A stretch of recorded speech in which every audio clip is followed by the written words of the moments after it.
Mr. Presiding Officer, following the IMF 2026 Article 4 consultation report and the World Bank Trinidad and Tobago macro poverty outlook, Trinidad and Tobago's economic growth remains positive but structurally constrained in the near term.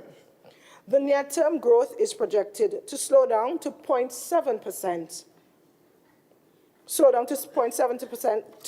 0.7% in 2025 to 0.8% in 2026. And this is primarily caused by anticipated declines in natural gas and oil production, stemming from mature fields and maintenance disruptions. Mr. Presiding Officer, stronger performance in the non-energy sector is actively working to offset this energy deficit. Over the medium term, the national growth trajectory is poised for a significant upgrade as major new upstream extraction initiatives officially come on stream. Despite these positive medium-term horizons, structural vulnerabilities persist. Domestic risks to growth and the external sector stem from low oil and gas production.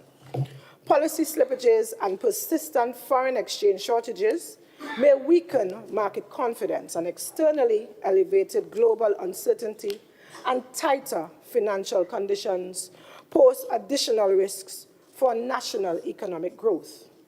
Mr. Presiding Officer, to counter these structural risks, this Assembly recognizes that the mandate for Trinidad and Tobago is to rapidly mobilize private investment across agriculture, agro-processing, digital infrastructure and innovation, tourism, and the small and medium-sized sectors for growth.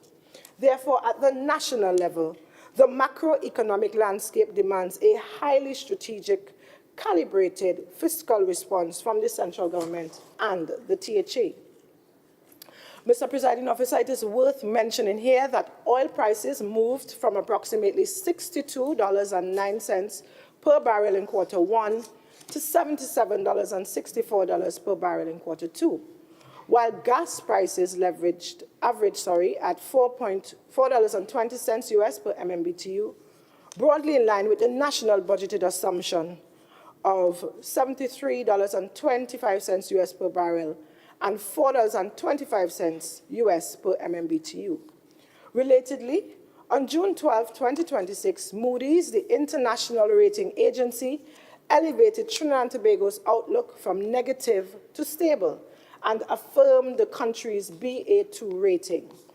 This decision follows closely on the IMF's own 2026 Article 4 assessment mentioned earlier.